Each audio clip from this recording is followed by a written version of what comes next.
Hello everyone and welcome to a super random video. In this video, I think I simply want to talk a bit about Baldur's Gate 3. It will be completely unscripted. I don't really feel like making like a big edited video for this. Basically, I'm gonna share that I have been playing a game called Baldur's Gate 3 a lot lately. And I mean a lot. I have 140 hours on Steam. And I just want to say, well, first of all, be careful. This game is like so good that you might accidentally like lose track of time, like I did. Like I have HCSD, for example, and I was super hyperfixated on this game for like 3 weeks. It's just a really good game. It's difficult to really explain it, but I would say be careful because this is like one of those games that's like not many of these kind of games get made anymore. The kind of games where you can really say like, this is like super high quality, you know what I mean? So I have some notes here about my thoughts on the game, and I just want to share my thoughts on the game basically with you. So this is what we're gonna do today, completely unscripted. First of all, most important thing for people probably is my rating of the game. It's a 9.5 out of 10. I know a lot of people rate this game a 10 out of 10, but to be honest, it's not perfect. There are some flaws.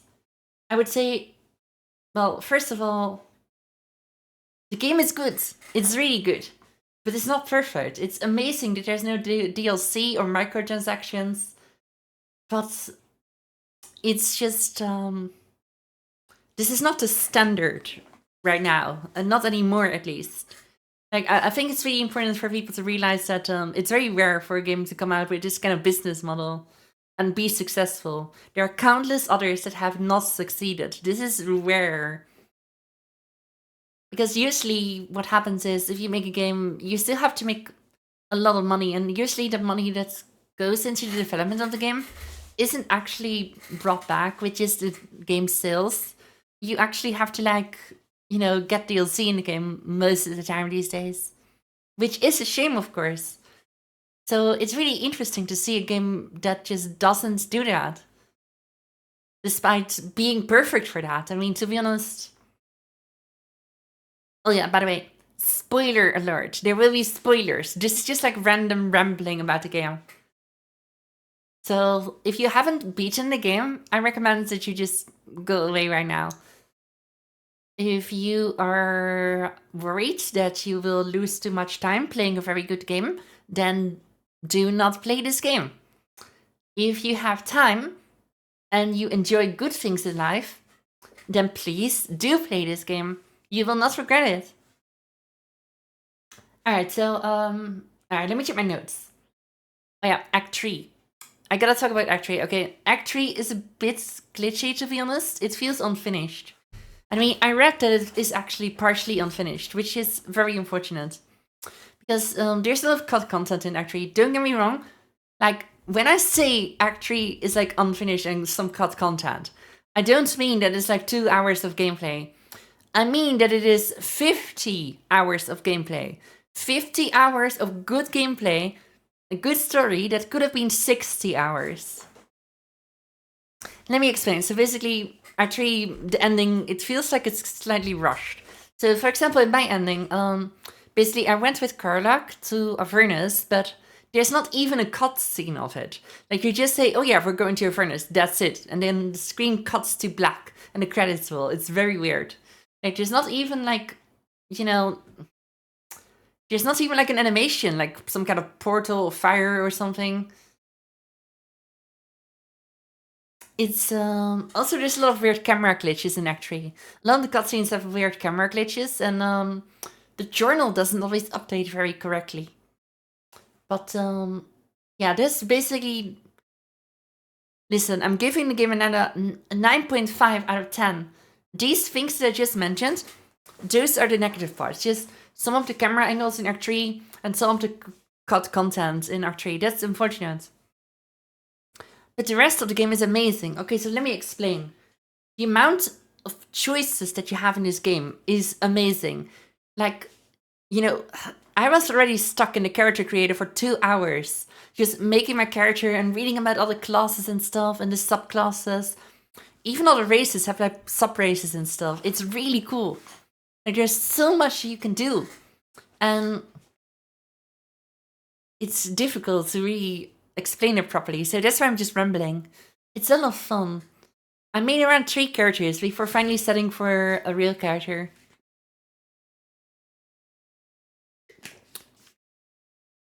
So I made a tiefling bard. Her name is Teleria, which is inspired by one of the little stories I wrote. It was a Fire Emblem fanfiction. But I will not get into detail about that here. Anyways. I really appreciate that this game has like a lot of choices that actually have consequences. Like for example, characters that you meet in the early parts of the game will actually like appear like 80 hours later. And however you acted to them will actually determine a lot on how they will treat you. And I think that's amazing because, for example... Okay, hold on. There's this character called Roland, for example. He's a wizard. And you meet him in Act 1. And he's like kind of a douchebag, to be honest. Like, he's kind of a douchebag. Like, he gloats the whole time about his magic stuff, you know? Like, that he's such an amazing wizard. And he has nothing to show for it, really. Like, he seems like a pathetic, sad little man. You know what I mean? Like, he kind of boasts and stuff. And then later, in Act 2, you know, he actually goes out to try to rescue his friends. And then he fails, and you have to rescue him. And he's, like, all sad with himself. And it's really cool because there's like 40 hours later when you first meet him, then you see him actually trying something, and it's really cool because then you bring him back, but he becomes so sad, like he almost drinks himself to death, and it's like really sad. And you can like try talking to him and stuff, but he's so hard on himself. Like he really believes that he has to be this master wizard, and you know that he has to like live up to what his master wants of him, and then. You know, hours later, and I'm talking about hours, like, he feels like a pathetic man, but it's like, then you meet him again, when you meet the actual wizard that he is like an apprentice of. And he's just like this shop clerk, you know what I mean? Like, he's just selling scrolls there. But he's glad to see you, because you have been nice to him the whole game. And that's the thing, you can be a douchebag to this douchebag, but you can also be nice to this douchebag because maybe he's not a douchebag. And that's the truth. Because he's not a douchebag, he's just really full of himself. But it's not just that. It's much darker than that. It's like, when you actually meet that wizard, it's revealed that that wizard he works for isn't really a very good person. I won't spoil much, but basically, you start fighting him. Because it's like, holy shit, this wizard is actually fucking evil as hell. And then Roland actually comes to you and he says like, you know, actually this random person, this person that I'm at is actually right, you know, and that's you the character. He's talking to you. He says you're a way better leader than this wizard could have ever been, because then you discover this wizard that Roland is an apprentice of, he actually beat Roland, like as in like physical abuse every time he didn't do anything, anytime he did something wrong. He got beaten. And it's like, then you really discover why this guy was so hard on himself. Like, why Roland was so hard on himself. Because it's like, dude, like, his master had such high expectations of him that he beated him every time he was wrong. No wonder that he was so, you know, he was so self-destructive. He was so hard on himself. He really wanted to be something and to mean something to his world and to his family and friends. And it's like, then you really find out that you not being an asshole to this stuck-up guy really turned out well. Because then he helps you against the wizard. And then he helps you in the final battle as well. And it's so cool to see that kind of character progression. I know this is very random, I'm just talking about one character, but here's my point. This is just one random background character. This whole story thing, this whole character progression thing, this is a thing for, like, a lot of background characters. Like, a lot of characters that you meet in the beginning of the game come back later. And I'm not just talking about, like, characters that seem important. I'm talking about, like, background characters. Like, Roland, for example, he was just some random NPC in the first village. You know what I mean? Like, stuff like that. And I'm just taking Roland as an example here, but there's many more examples. Like, for example, there's a girl you can rescue from a witch, and then she becomes, like, a witch hunter. And that's amazing. Like, she becomes a witch hunter, like, 80 hours later, after when you meet her again. And then, then her group gets, like, infiltrated by a secret, hack worshipper. And, maybe that's a spoiler, whatever, but it's just really good. Like, there's so much. There's so much of this detail and the world building in the characters. Like, everyone you meet in the game feels like a character that can return later. And when you see them return later and be important, that's amazing. It just feels really cool. Alright, hold on, gotta drink some water.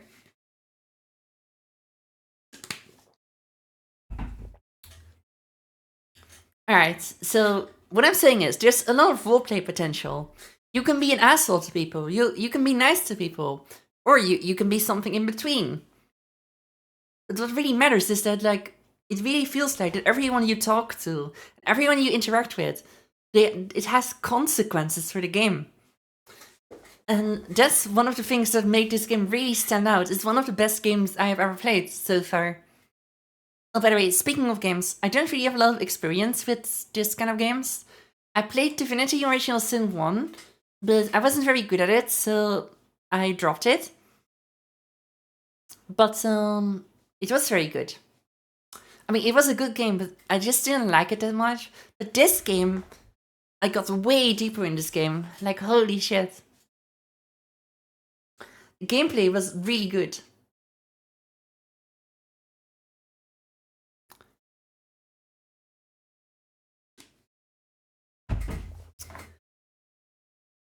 And, I'm not sure what to say. I'm just rambling, basically. I also liked that the game had, like, it wasn't very, straight. Like, you could just be... There are same-sex relationships in the game. And I like that.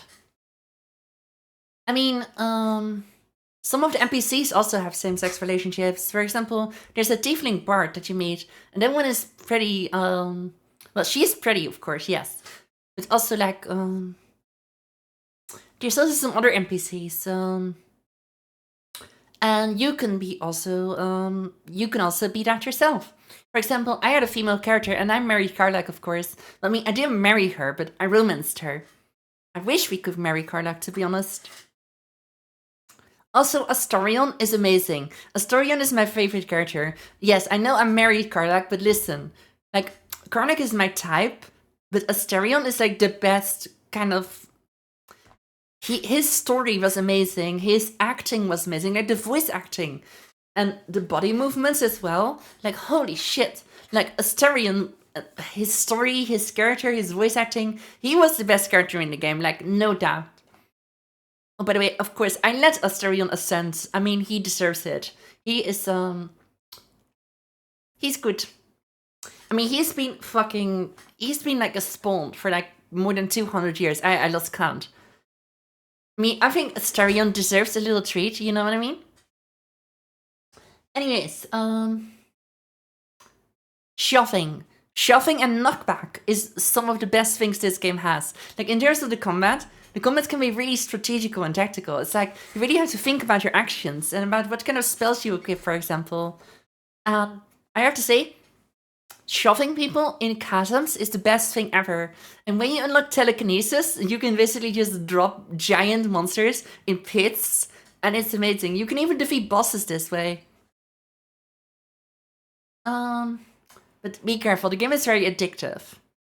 Like, it's not literally addictive, but it's just really good. And you get really sucked into it. So I say be careful. You know, just be really careful that you don't play this game too much. And if you do, then finish it as quickly as possible. And then just uninstall it. Just uninstall it, because that's what I did too. I'm gonna be real. Like, I was really, I had a bit of a tough time lately. And this game was amazing distraction. But it was kind of like escapism, you know what I mean? Like, now is the time, it's over. You know what I mean? Baldur's Gate 3, it's over, it's done. It was great. But now it's time to get back to life, you know what I mean? Like, I gotta work hard. I gotta fix shit. And having such a good game is very distracting. Because it's very good. And that's why I say, only play this game if you have time or if you feel like shit. Because it can really help. You can get really sucked into this world. That's how good it is. To be honest, I know Starfield is gonna come out soon, but I doubt Starfield will really be as good as this. Like, for me, I doubt any game in 2023 can be as good as this. In terms of RPG, I mean, like RPG genre. Like, I don't think Starfield is gonna be as good as this. I saw some leaked footage of Starfield. It just looks like Skyrim in space, basically. And I'm gonna be real, this game, Baldur's Gate 3, is so different from any other game I've ever played. And it's so high quality that I highly recommend that people give this a try. Unless you don't have a lot of time.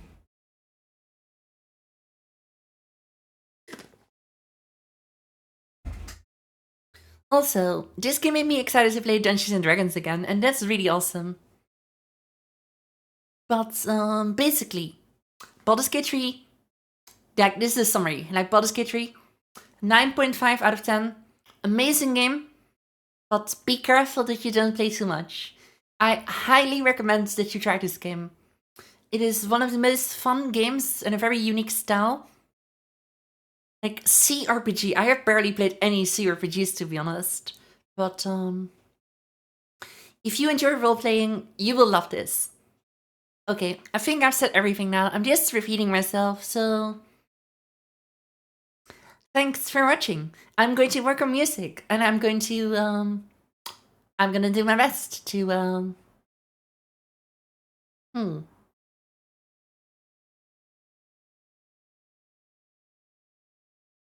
I'm going to do my best to do things in general. I know, that sounded really awkward. Basically, I'm gonna work on music, I'm going to work on myself, and I'm going to not play Baldur's Gate 3 ever again. Because, Jesus Christ, this game is too good. So, have a very nice day, everyone. And, yes, bye-bye.